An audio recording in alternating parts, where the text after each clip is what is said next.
GTM Podcast Blessing 5 Buddhist Knowledge 38 Blessing Blessing 5 Part 1 Introduction and Definition. Hello everyone. We have now reaching Blessing 5 of 38 Blessing.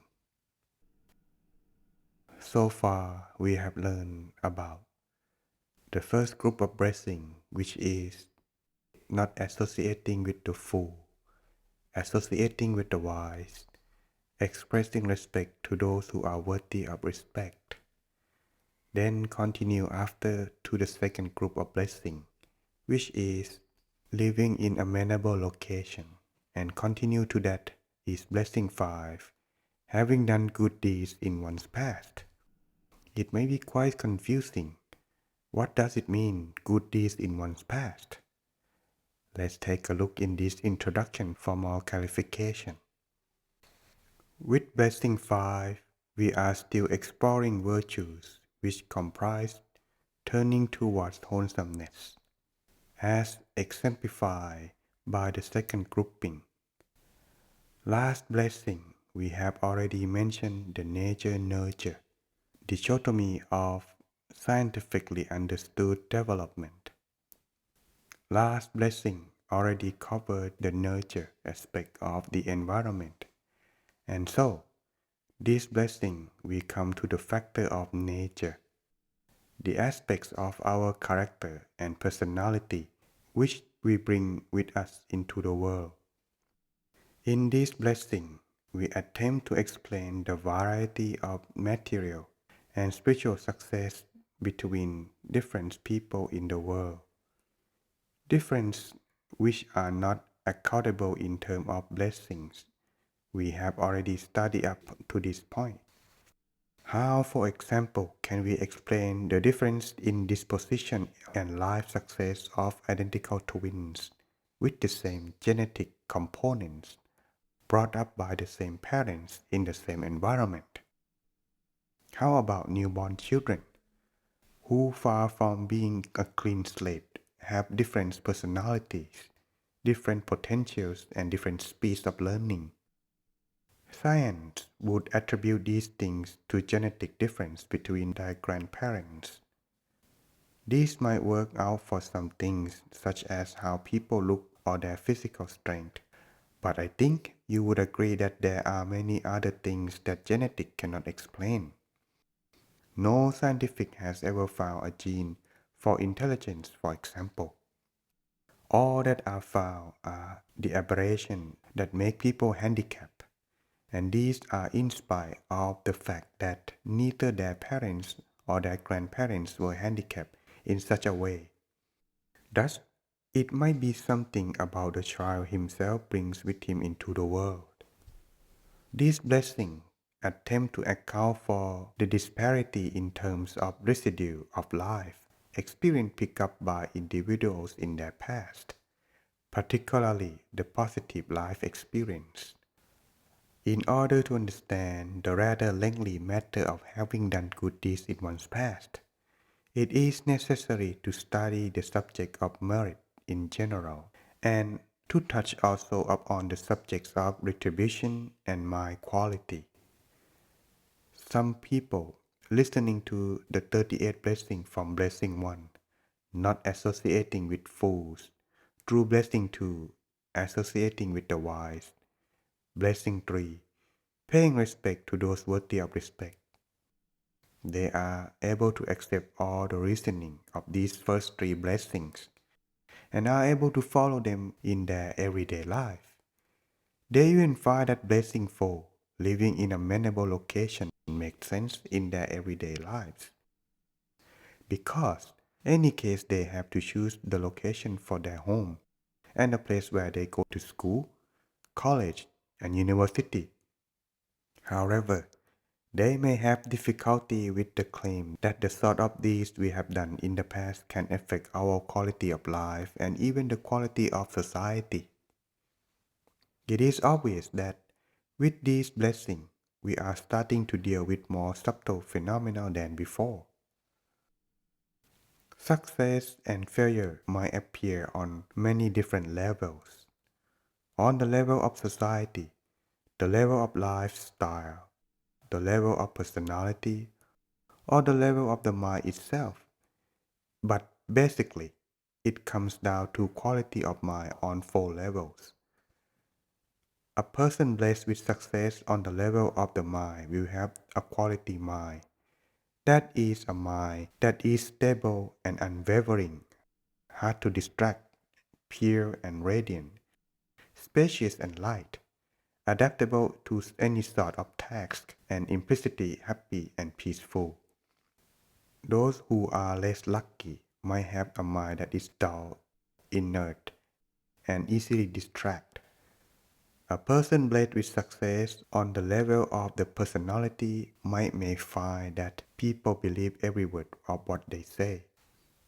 Those who are less lucky might find that even if they tell the truth strongly for a month, no one will believe them. A person blessed with success on the level of the lifestyle might seem to be born smart. Their discretion is reliable. Those who are less lucky might have such a bad judgment that they become too afraid to make any decisions, always hesitating or prevaricating instead, and they miss life opportunities as a result. Even though they might do their best at work and take painstaking care never to make any error, they may be disliked and discriminated against by their boss. A society blessed with success can muster all its human and natural resources to become a world leader. Less lucky countries, even those with educated citizens and abundant natural resources, can be reduced to desert by corruption and civil strife. Thus, what would be the definition of having done good deeds in one past then? Let's go on with this one first. Merit, definitions and its characteristics. This residue of positivity or strength of mind which we have built up for ourselves in the past is called by the technical term merit or punya, from which we derive the word merit, can be translated in different ways according to the context, just like the word well can mean healthy or properly depending on the context.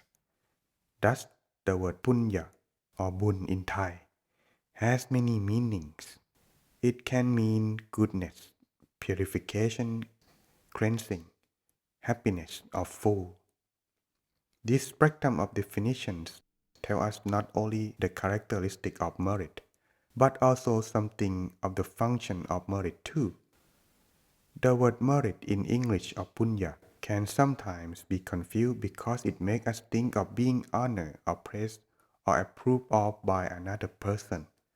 However, all that is intended in this case is that it is deserved. It occurs spontaneously without needing a third party to award it to us. A general definition of merit is the result of doing a good deed. It has the following characteristics. 1. It is distilled in the mind as soon as we perform a good deed. 2. It is agent by which the quality of the mind is improved. 3. It can be accumulated. 4. Merit belongs to the one who performed its originating deed. 5. As we use it, normally it will become exhausted. 6. The amount of merit depends on strength of intention, amount of effort, and amount of gratitude and ingratitude of the producing action. 7. Gives effect attracting favorable circumstance at 4 levels: mind, personality, lifestyle, and society. If you are an advanced meditator, you can use your meditation to see what merit is like. However, the most that a normal meditator can see of the merit is like its shadow. We see its effect and so deduce that it must be present. We can compare merit to electricity. For example, something which we cannot see or feel because it is nothing more than a source of power which cannot be observed with the naked eye. Normally, we cannot see electricity, only the effect it causes, such as the heat from an iron when electricity is connected, or the electric shock which ensues if one grabs a live wire. It enters a light bulb and gives us the light by which we can read in the evening. It goes into a radiator and brings us warmth. It enters a refrigerator and stops our food from decaying, and it enters a motor and makes it to spin. In the same way that we can use electricity without really ever having seen it, most of us have to be able to contend with acquiring merit without seeing it for ourselves. Merit cannot be observed with the naked eye. Nevertheless, we have the feeling that when we perform a meritorious deed, that the mind is refreshed and lose any sense of irritation or crampedness, leaving the mind spacious, light and content.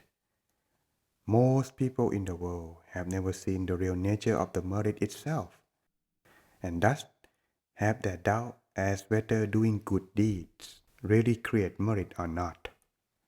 However, those with more experience of meditation, who have seen the real nature of the merit for themselves, will see the merit as clearly as others see the rain falling from the heaven. What about in the past defined? At this point, we have to examine the meaning of the merit that we have performed in the past.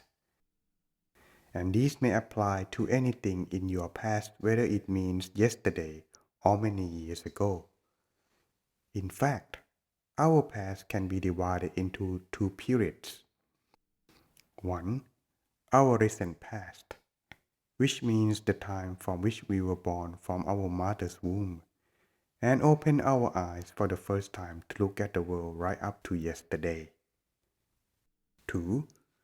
Our distant past, which means all of our existence and experience up to the time when we enter the womb and in the most recent lifetime. To describe both these periods of our past in a simple way, we can say that the merit in our recent past is all the good deeds we have done this lifetime since our childhood onwards. Examples of such good deeds might include helping our parents washing dishes when we were young. We might have helped with the family business as we become older. Eventually, when we complete our education and got down to a steady career, we might divide our time between earning a living and accruing good deeds for ourselves. All these good deeds derive from the time when we were born and can be referred to as merit in our recent past. As for the merit in our distant past, these refer to the merit that we have accrued in our previous lives, whether it may be the last lifetime or 100 lifetimes ago. What about the quality of the merit that we have done? Apart from categorizing merit according to when it was accrued, merit can be categorized according to its quality, mundane merit, and transcendental merit. For the mundane merit, it is the merit that people are generally familiar with. That is to say, for people for whose mind is not completely pure at the time they do the good deed. Such merit can run out. When the merit is used up, it will no longer give its benefits, just like a tank full of petrol, which has a limited range. For the transcendental merit, it is the merit that arises in the pure mind. Such merit is steadfast and will never diminish or be exhausted. Thus, the purity of the mind also has an important role to play in dictating the quality of merit we are able to accrue for ourselves. And thus, This is the introduction and the definition of having done good deeds in one past. We will continue again further into how to accrue merit, so that way we can plan ourselves in the future as well. We hope you enjoy our Buddhist knowledge series so far. If you like the program, don't forget to subscribe, like and share. And see you again in our next episode, Accruing Merit.